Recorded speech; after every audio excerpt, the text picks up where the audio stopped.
But the book they're both geared towards people who are in sales, any kind of, insurance, real estate, anybody that's out there trying to sell something. But I do mention in the first book that we are all selling something.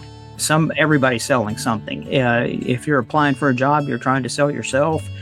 If sales is nothing more than trying to convince somebody to do something now. That's all it is. And so if you're trying to get your child to eat vegetables, that you're in sales, So. Okay, everybody, welcome back to Living the Next Chapter, the author podcast. We get to talk to great authors from around the world. Now, this guy shows up in a meetup group that I host for podcasters. He comes in and he just lights up the room. It's really fun to talk to, and everyone's loving him already. So I love how you can connect with people through podcasting, and Chris is a great example of that. He has his own podcast, which you got to go listen to. We'll have links to this in his website and everything included in the podcast. But he's got 2 books to talk about and his journey. And if you've ever thought, well, I always feel so salesy when I talk about promoting myself and promoting my business and what I do, and I just don't like the feeling of being salesy, Chris is going to help you with this. And he's got 2 books to help you along that journey. Chris, welcome to Living the Next Chapter. Glad to have you here. Well, thanks for having me. I appreciate you having me. I've been listening to your show for the last month or so, just learning how to podcast. Good. Have you been a guest on podcasts before, Chris? I have been on other podcasts. Yes, I have been on several, probably about 2 dozen. Okay. Well, all I can say to you is you're going to be great at this, by the way. Oh, thanks. See what I did there? Yeah. I did. I got that. Yeah. Ching. There we go. We brought that in. I like that. Chris, tell everybody, how did this all start for you to sit down and start writing? You got 2 books in the world. What was the initial spark for you to start writing? Well, a lot of it was, I've been in sales for over 30 years. My first job out of college was a sales job. And a lot of it was just trying to write a book telling people all the stuff that I wish I had known when I first got into sales. Because there's a lot of road bumps and things like that. And people, when you're getting hired for sales jobs, they're not honest sometimes. And I had a lot of frustrations. It was just a lot. The first book was just, let's just get all this out. And as I went, I just kind of put notes down every now and then. I'd just write something down. I had a folder just filled with scraps of paper. And I finally got the nerve to write it all down. And I put it together, and I took my time. I said, okay, it was January. I'm going to get this thing done by May. I'm going to have a month to edit it. And, I learned the process. It was a long process because back then there was I can't remember the name of it, but it was a self-publishing platform that's no longer with us. And I had to ask people, how do I edit photos and how do I do all these things? And I just write 2 or 3 pages a night, and then I just throw them up there, and let's just, go back when a few weeks later when we were a little bit more objective and look at them and say, oh, this sucked. Let's take that out of there. And this is good. Let's leave it in. And that was the way I wrote the first book. And it did better than I thought. I mean, honestly, I was just, it was kind of a lark. I was going to just write it. My promotion strategy was just hand people a book, and I'd say, hold this for a minute. And I'd take a picture of them, and then I'd get the book back and I'd run away, and then I'd post it on social media, and I'd go, hey, look, another happy reader with my book. These people had no idea at all what I was doing. And nice. I would go to networking events and just hand somebody a book and take a picture of them and leave. And it was just crazy. But people buy on the approval of others. And when they would see their friend on social media holding a picture of my book, they go, well, it must be good, I guess.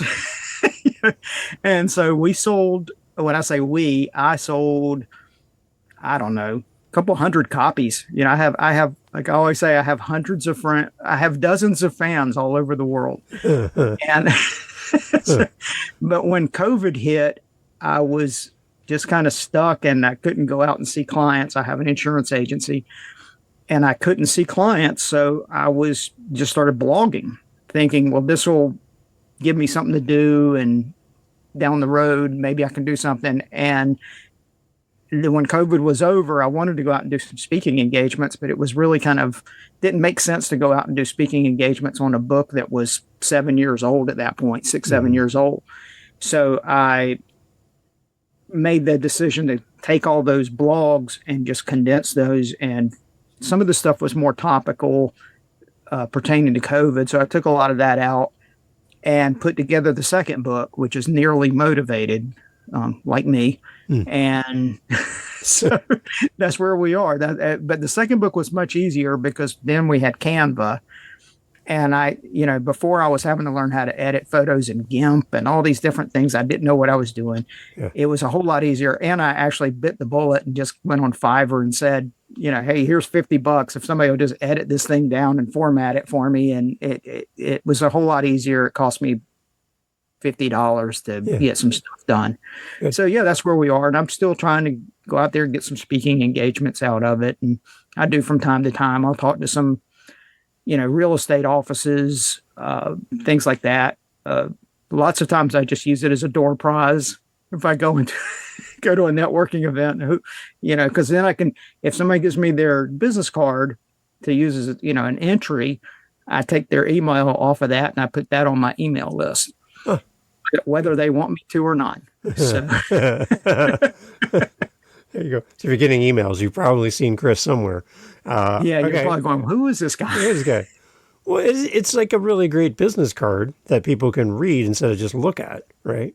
So you get to take this home with you, and a little piece of Chris comes back with you to your house. So it's nice. That's right. And on the back cover of it, we had a friend of mine who I work with, and he gave me a little blurb, and it said, "If you're in sales, this is the best book to keep on the back of your toilet." So There you go. So we try, little bite-sized segments. Just you can read it just a little bit at a time. Yeah. There you go.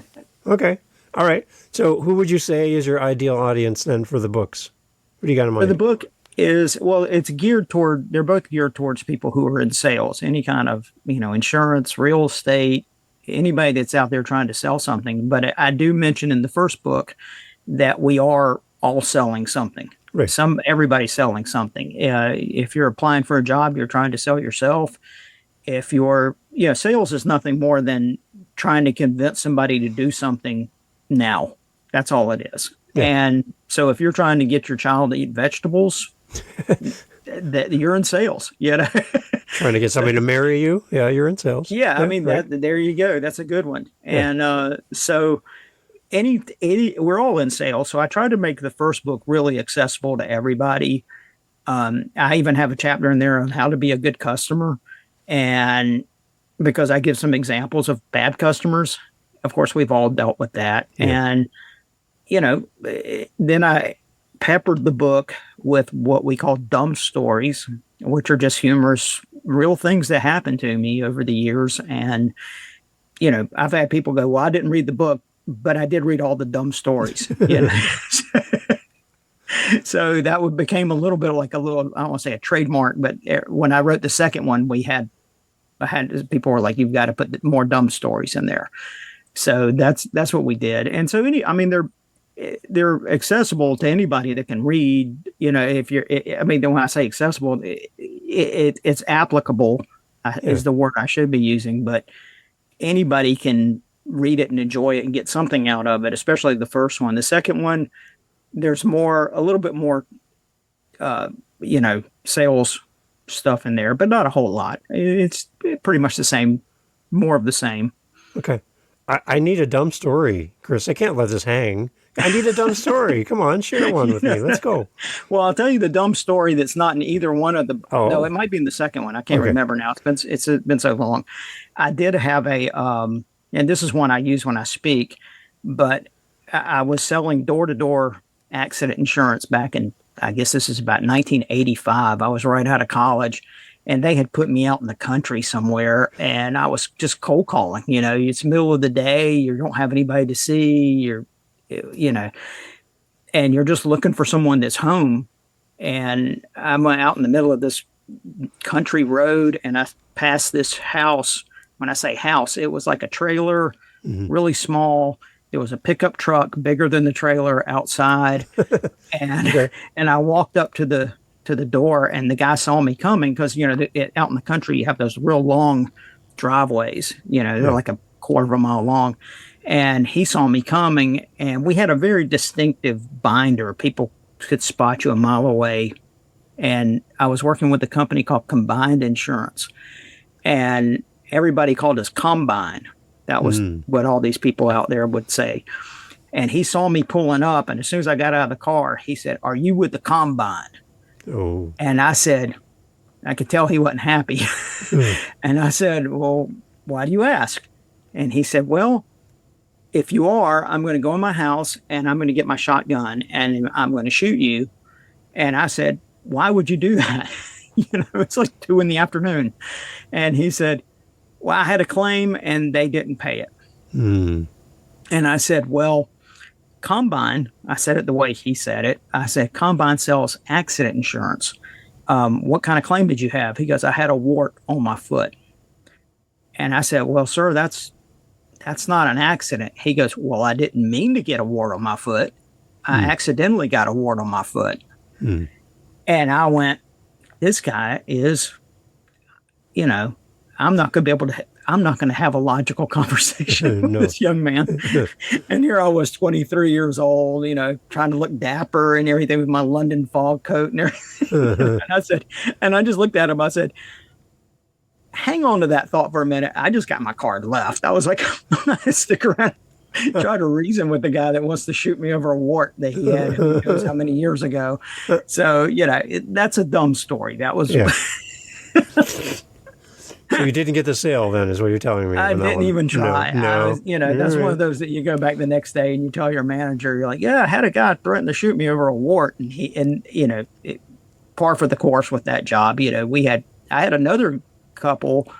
I went into their house and I had passed the guy in the driveway. I thought it was them, and they were very upset. Older couple. The old man was in there waving a pistol, and come to Wow. find out, the guy I had passed in the driveway was a vacuum cleaner salesman, and he decided that after he wouldn't take no for an answer, he was going to throw some dirt on the floor to Oh. demonstrate his vacuum cleaner, Hmm. and that was the last straw.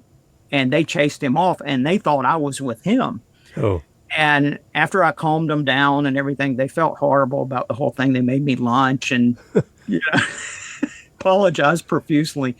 But those are the kind of stories that are in the book. And, that it's just that kind of thing. It's just all kind of, I've worked retail over the years, and I've managed stores, and I've done outside sales and inside sales and telemarketing. And so the book is just examples of different things and different scenarios that I've had. Like I said, there's things that I wish somebody had told me about when I first got into the business. Right. I remember I was in my late teens, early 20s. I was looking for work. I was between jobs. So I responded to one of those phone marketing jobs, and it was for a hotel, like a motel type thing, and they were doing like packages for a gym membership to their gym, and the gym was like a weight bench. Okay, that was all it was. It really wasn't a gym, and they had a pool, and they had like a continental breakfast, and we're supposed to call up these businesses and get them to book a motel rooms and book this thing, whole package deal. So I went in the room, and as soon as I went in there, I'm like, I shouldn't be here. Because on the wall was the cat hanging from the tree saying, "Just hang in there." And there's all these motivational posters. We're just in one of the rooms converted into a sales room. They just took the bed out, and now we're in this suite, right? And we sat down at my first day, and we're sitting in the circle. Everybody's pumped up, Chris. They're ready to sell, right? And here's Dave. I don't even want to be there. And so the boss looks at us. He's in his tie and his dress shirt and everything. And he says, "Okay, everybody, I want you to give me a number today on how many you're going to sell, how many packages we're going to. So we went around the room. I was the last one. I was sitting right beside him. So thankfully, he started on the other side. It went all the way around the room. People are like, I'm going to sell 100. I'm going to sell 500. I'm going to sell 50. Everybody's like super pumped. They get to me. I'm like, I'm going to sell one. Right? And the guy looked at me and he's like, really? I'm like, yeah, I'm going to sell one. I'm not going to sell 500. It's my first day. Give me a break. I'll sell one. And then he continues and says, okay, well, everybody, if you double what you just said, I'm going to give you $100 bonus. Yeah, that's great. So who looks smart now, Chris? All I had to sell was two and I made $100, right? The guy that wanted to do 500 had to sell 1,000. So I came off sweet. So I called two people that I prearranged because they knew I was there, and I sold to them. I ran up, rang the bell, handed in my paper, collected my $100. It was great. Oh my gosh, And that's then awesome. quit because I'm like, I don't like this. I don't like this. I don't like bugging people, calling. I'm an introvert. I don't want to call people on the phone. Hi, Chris. I would like to sell you this program. Click, Yeah. click, click. I didn't enjoy that. So I did one like that. It was a mobile home park or something, and they wanted people to come out and see the mobile home. It wasn't a park; it was where they sold them. And the prize is, if you came out and you said yes, you would get all these gifts, but you had to qualify. And it was like you had to make X amount of income, and you had to have this and that, blah blah. Well, nobody qualified. Everybody wanted to come, and everybody wanted the gifts, but nobody could qualify. And if you got two of those at night, you were considered like the man, because it was like, well, do you make $20,000 a year? And people were like, no. And we're like, where did this mailing list come from that you guys bought with all these people that don't even make $20,000 a year? yeah, right. So come to find out, they had bought a bad list and it didn't meet all the, the parameters they were looking for. But, sales is so much like, it's like when I was single and my opening line was, I thrive on rejection. Will you go out with me? And you make it a win-win. So that's where, I tell people that all the time, if I'm selling insurance and I'm, so did you need some long-term care insurance this week? And they're like, nope. And I was like, okay, see ya. Right. Great. That's what I was hoping you'd say. So authors are trying to sell books. So I get this frequently, that authors feel like they get all this great support when they go more traditional and they have somebody helping them, and editors and beta readers and all that stuff. But the moment the book is done and a box arrives on your front step and now you got to go sell these books, they feel like everyone leaves. And now they're left alone to get out and talk about books, get on podcasts, promote their book, speak about their book, whatever. But there doesn't seem to be the same support to going out and selling their book. So for the authors that are listening, Chris, any advice on getting your book out into the world and maybe some things that have worked for you? Before, just to back up a little bit there, I had spoken to a person who had a book published the traditional route and thought they were going to get all that support. And all they really got was just distribution, which is great. But either way, you're still going to go out there and have to promote it and try to get it out there. And luckily for me, social media works a little bit, and just like I said, taking pictures of people holding the book, whether it's against their will or not, it's not like I have somebody in a hostage video or something, but if you can get people to hold the book that are popular, I don't want to say popular, but like on social media and things like that, that helps tremendously, because there again, they see somebody that they know who's got the book and they go, oh, okay, I didn't know that guy. He's the head of so-and-so company. And I would just, hustle. I mean, you just have to, I keep a box full of books in my car, and I'm constantly, talking to people, and then they'll say, oh, I was at a networking event just about a month ago locally here. And somebody asked me, did you bring any of your books? And I sold 3 of them right there, just cash right there in my pocket. Yeah.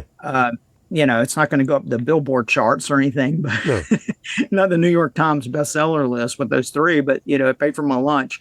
So, it's just hustling a little bit, and it's sales. It's just going out there and talking to people and telling them what you do. And, you don't, like you said earlier, you don't want to brag, but you want to do the humble brag, where you just kind of just throw it out there, like, oh yeah, I've written a couple of books. And they go, oh really? What kind? Not everybody's written a book, and Right. it's always nice when you meet somebody that's done something that you haven't done. And I always hear people tell me, one day I'm going to write a book. And I'm like, well, just do it. Write a book. And if you need some help, call me. I'll be happy to help you and show you what I went through if I can, if I'm able. If I have some knowledge, I'll be happy to help you, and I'll show you how I marketed it. But social media, I still push both books constantly. I just I use Canva a lot. I go on Canva and I will make really horrible memes. They're just on the topic of sales, which is what the books are on. Yeah. And then I'll,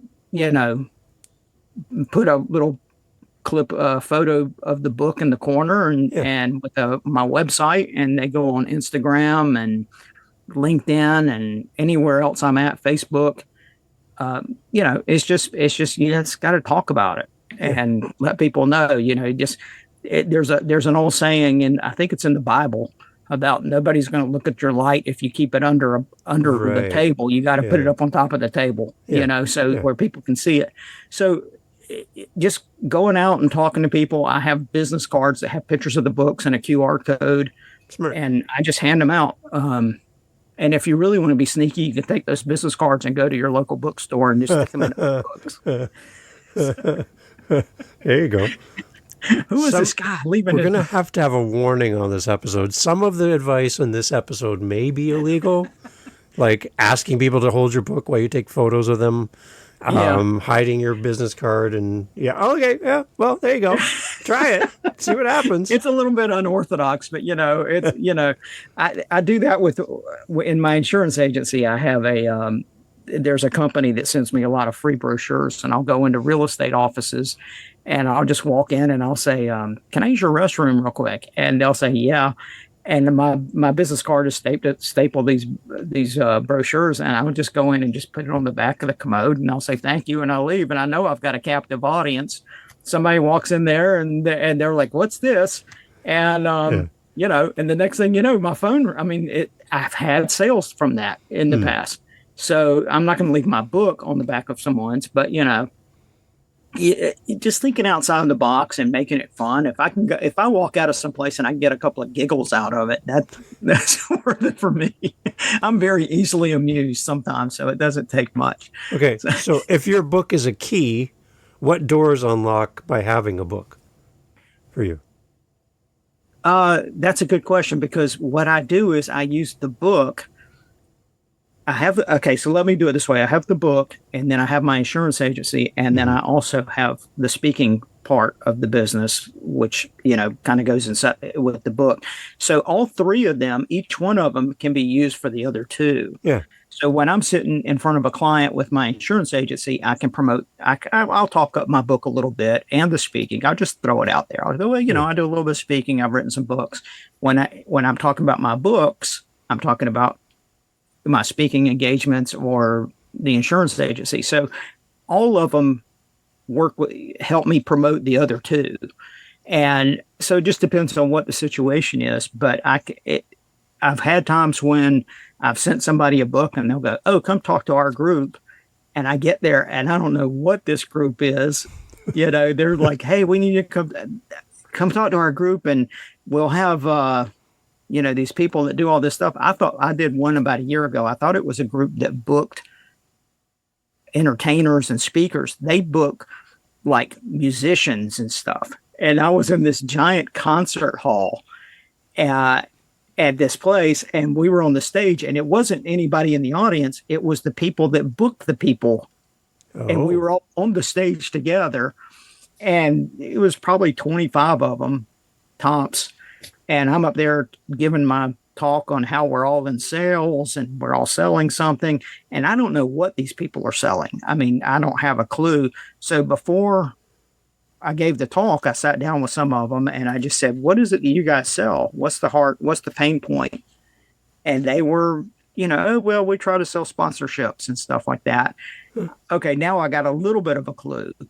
But doing that, I mentioned my insurance business. And so speaking of doors that, like I said, one will open the door for the other two in Mm-hmm. that case. And it's just Okay. a matter of mentioning it. You don't have to really push, but Yeah. just put it out there. Um, you, After you say it, they've heard it. Yeah. You don't have to keep ringing the bell, Yeah. as Okay. they say. Yeah. And then on top of that, you have your new podcast as well. Talk a little bit about this. How does this Yeah, fit that's into the this? Yeah. Thanks for bringing that up, There Dave. you go. See that? It's like we knew that was going to happen. I Right? know. Who knew? Yeah, it's the "You're Going to Be Great at This" podcast. And there again, I'm talking about sales, marketing, giving tips, tricks, hacks, anything. I'm learning all the time too. And like I said, I've been in the business for so long that I'm, the goal is to help people who are just solopreneurs, entrepreneurs, small business owners, independent contractors, anybody that's in sales. Here's a way to work a networking event. Here's some tips and tricks on how to make a sign magnet for your car for under $20 Hmm. that will work, and things like that. So it's just that kind of advice. Right now, I've got about 4 or 5 episodes as of this time, that are already out. I've got a few more recorded that have guests. Trying to keep it as generic as possible as far as sales techniques. I don't want to get, like, well, here's how real estate agents do it, because not everybody's going to be a real estate agent. Right. But if I can take a little nugget from here and there and just say, here's a piece of advice. I like for instance, let's if you have a sign magnet on your car, park next to the shopping cart corral at the grocery store, which Yeah. is a high traffic area, Yeah. and make a business card holder on your sign magnet so people can get your business card while you're shopping. Things like that I've done. So, it's just going out there and finding those little pieces of information and sharing that on a podcast, because I don't have enough to do. Really, Right. I need, like you, who needs Yeah. sleep? No, it's overrated. It's I so know. overrated. There's, Yeah. I used to have a boss. He used to say, "There's time to sleep when you're dead. Don't worry about it."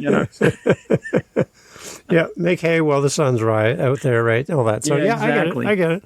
Okay. So I'm curious, Chris, what's something that is a traditionally held sales belief or practice that you just don't do? Like, it didn't work for you. You would never get up on stage and promote this. And you found a different way to do sales Well, I than mean, something traditionally held. yeah, I mean, everything's changed so much over the last few years. Especially with the internet. Yeah. I would definitely never go do door to door sales in residences anymore. Mm-hmm. That's just crazy. It's dangerous. And there's an old school style of insurance called debit route, where they used to go around, and pick up someone's premium every week. You just come by, hey, I came by to pick up that $3. And there's a handful of people that still do that kind of stuff, but Really? and it's dangerous, and it's scary.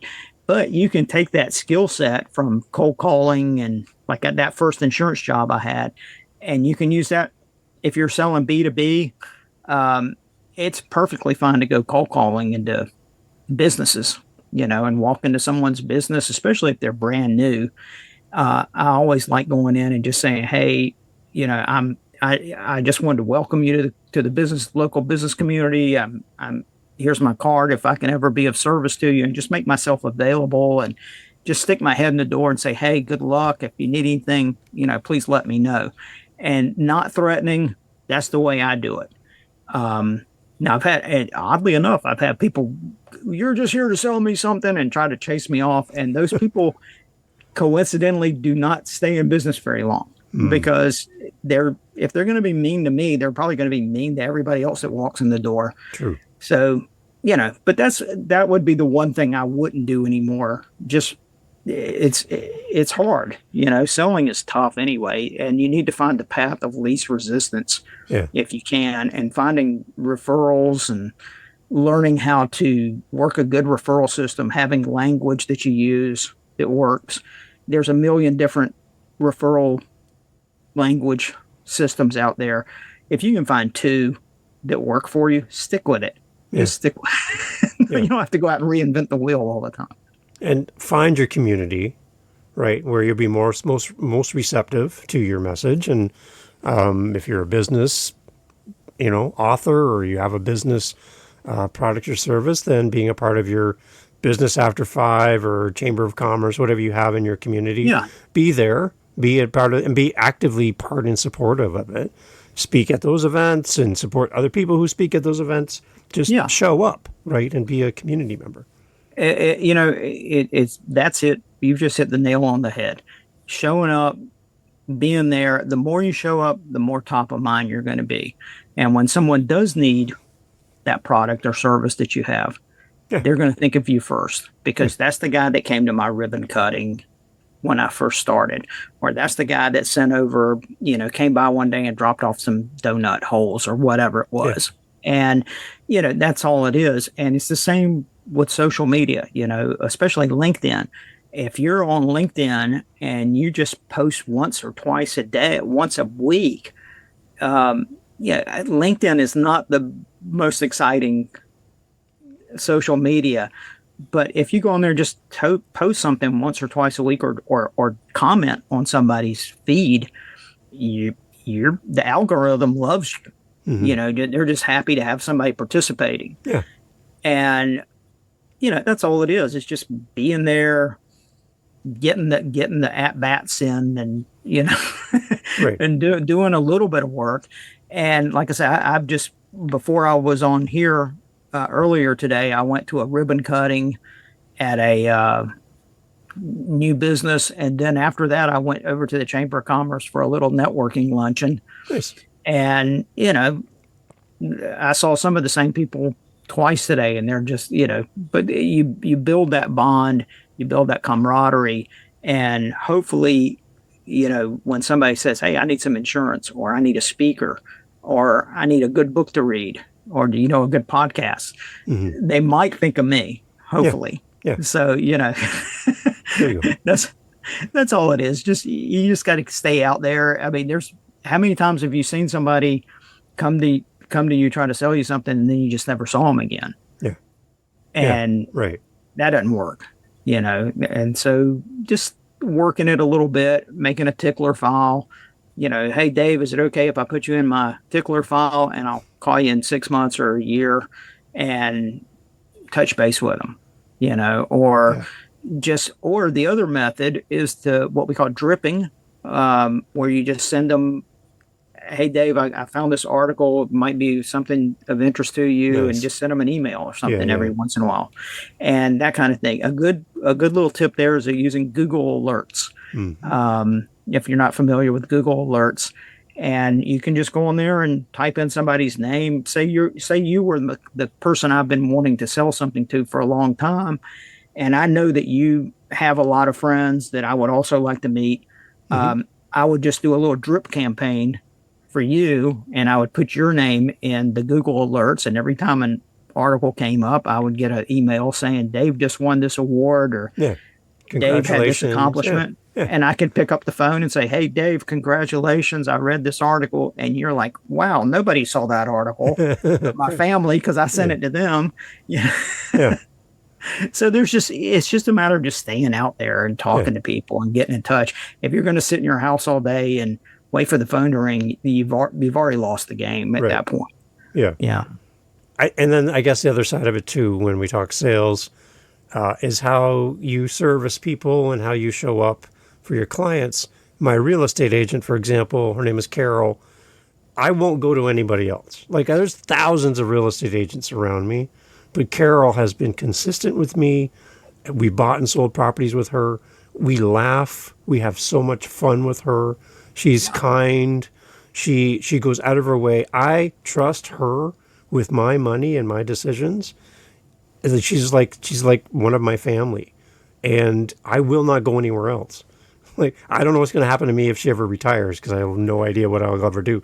But that kind of connection with somebody that serves you and helps you in sales, when you find the right person and you build that bond as a salesperson or someone who's looking for a salesperson, that connection, it's very hard to break that, Yeah. right? When you find the right person. So be the right person And then. yeah, and like locally here, I'd say 90% of my clients locally are friends with me on Facebook now. Hey, And, they know that I've got a kind of a weird sense of humor. So I mean, I do.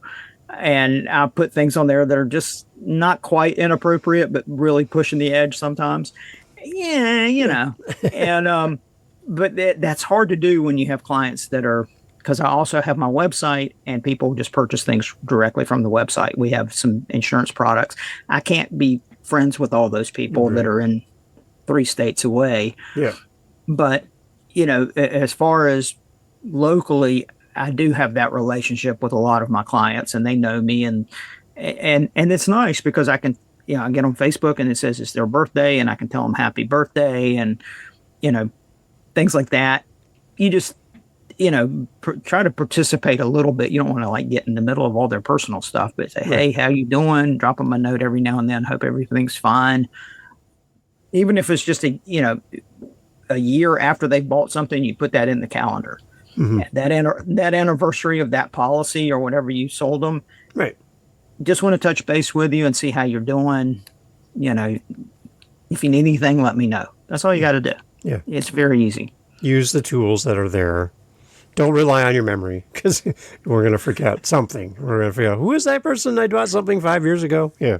Yeah, I had a guy. I'll tell you a great example of this is I had a guy several years ago, and talked to him about some life insurance. Nice guy. He said, "Look, I'm single. I don't have a family. I don't need life insurance. Thanks anyway." I said, "Great. Do you mind if I just put you in a file and just touch base with you?" He said, "Absolutely. That's great."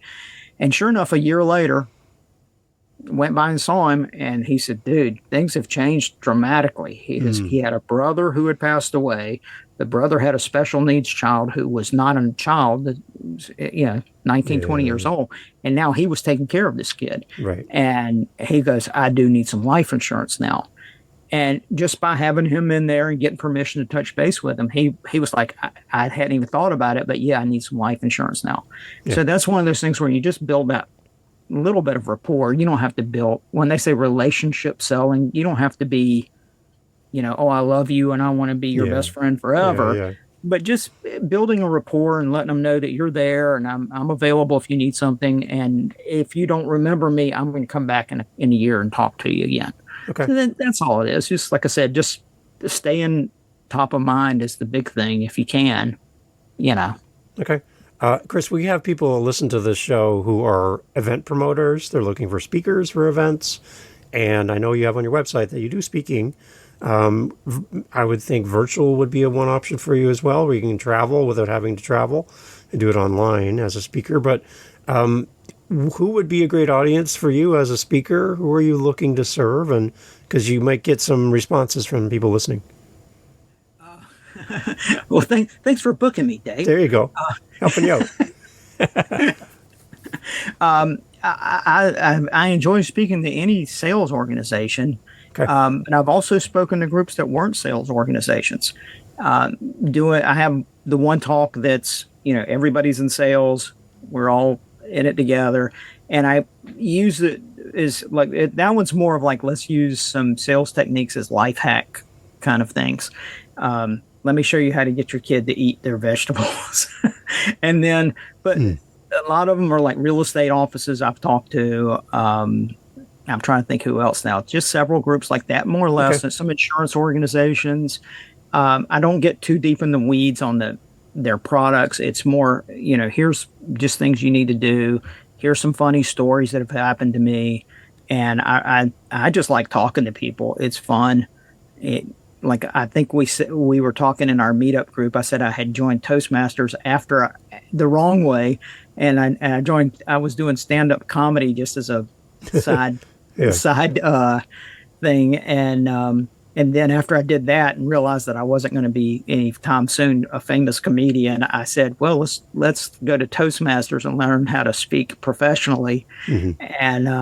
And I love Toastmasters. It was just totally nerdy fun. I loved it.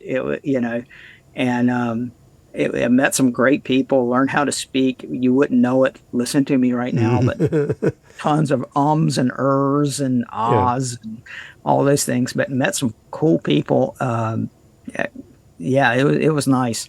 So I enjoy speaking to anybody. If they want me, I'll be happy to speak with anybody. There you go. All right. And they can reach out to you through your website then too, right, Chris? Right. It's chriscastanes.com. And there's a little contact form on there and a calendar. You can, if you want to talk to me first, and sure, Cool. I'm happy. What's one thing about Chris that not a lot of people know, but people would be really entertained to find out? Something special, a little story, something unique about you, a hobby, something? Come on, you got to be something Well, special. the comedy thing was fun. When I did the comedy thing, it was actually a open mic contest.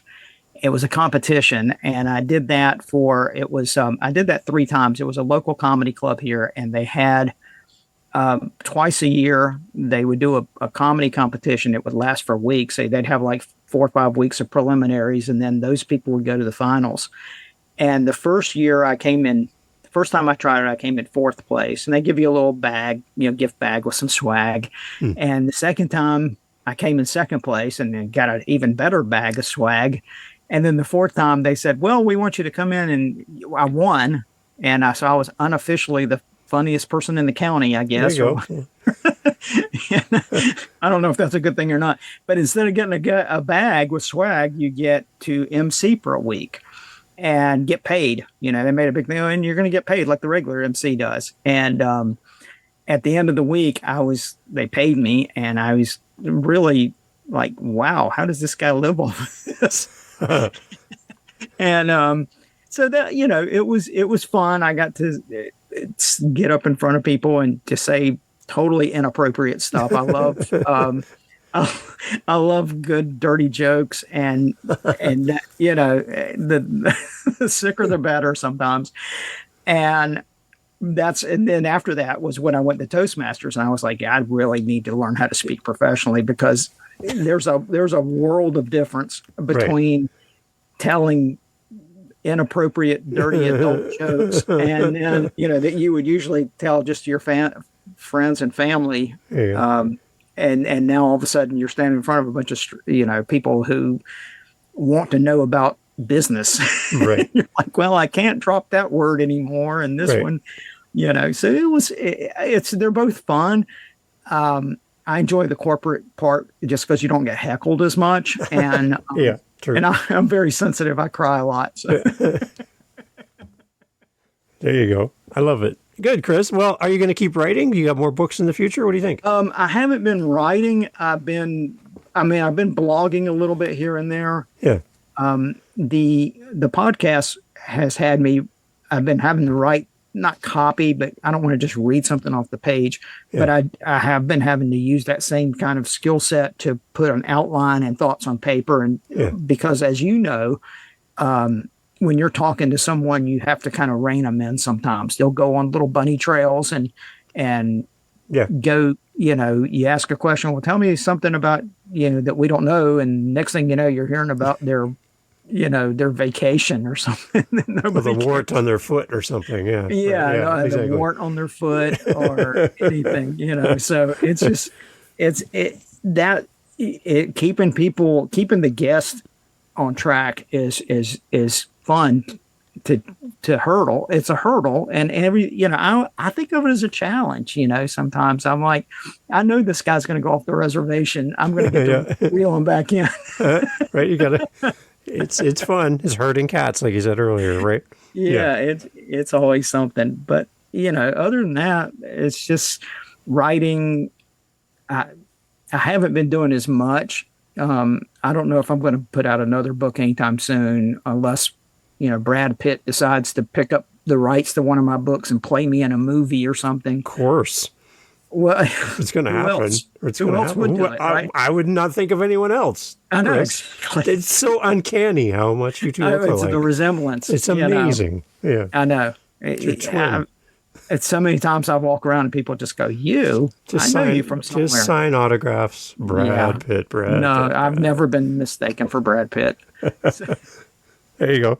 Awesome. Chris, thank you so much for doing this. Thank you for being in our meetup group and for your new podcast and all that. You're fun to talk to. And it's so cool how we can connect with new people. I never know where people are coming from. And I'm glad to cross paths with you. And I'm excited to have you on here to talk about your books. Thanks for your podcast, because I've been learning a lot from it. And same with the meetup group. I mean, it's been awesome. You guys kind of set me straight a week ago, and I don't want to say set me straight, but gave me some stuff. And I don't know if you noticed during the meetup, I was over there just taking copious notes and writing things down. And I was like, okay, now I got a to-do list. And so that helped me tremendously. So, I appreciate you and anybody else that helps me out, so. Good stuff. Everyone go listen to Chris's podcast. It's great. A few episodes out there. He's already getting going. So you want to get in early and start listening from the beginning. You're going to love it. And follow his show too. So every time he has a new episode. And when you listen, I know I listen on Spotify, there's an option for me to leave comments within the podcast. But leave a comment, leave a review, let Chris know, send him an email. Wherever he is, wherever you come across him. And if you want your picture taken with one of his books, just go hang out with Chris. You'll probably end up somewhere online holding his book. So there you go. I have a distant cousin who lives in England, and he apparently bought my book and took a picture of himself posing like the cover of the book and put it on Facebook. This is about a year or so ago, and it was hilarious. And so, you can take your own picture. You don't have to have me hand you a book. You can buy a book and take your own picture and send it to me. So if somebody walks up, hands you a book, and takes a picture of you, it's probably going to be Chris. Yes. Just keep it in mind. Smile. He's not going to bite. He's a nice guy. Yeah. Just look like you're enjoying this for a second, and then I'll take the book away and you can. There you go. Awesome. Chris, thank you so much for doing this. Appreciate it. Thanks for having me. Hey, thanks for listening to the podcast. Glad to have you here. I just want to let you know that you can always find out what we're doing live in the moment by going to our YouTube channel. Head over to livingthenextchapter.com. There'll be a link right there. Head over to our YouTube channel. Make sure you like, subscribe, do all the things that all the YouTubers love to say.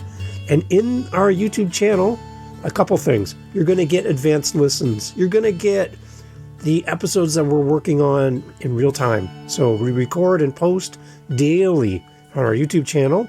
I'd love for you to give us a follow over there. As well, we're making playlists.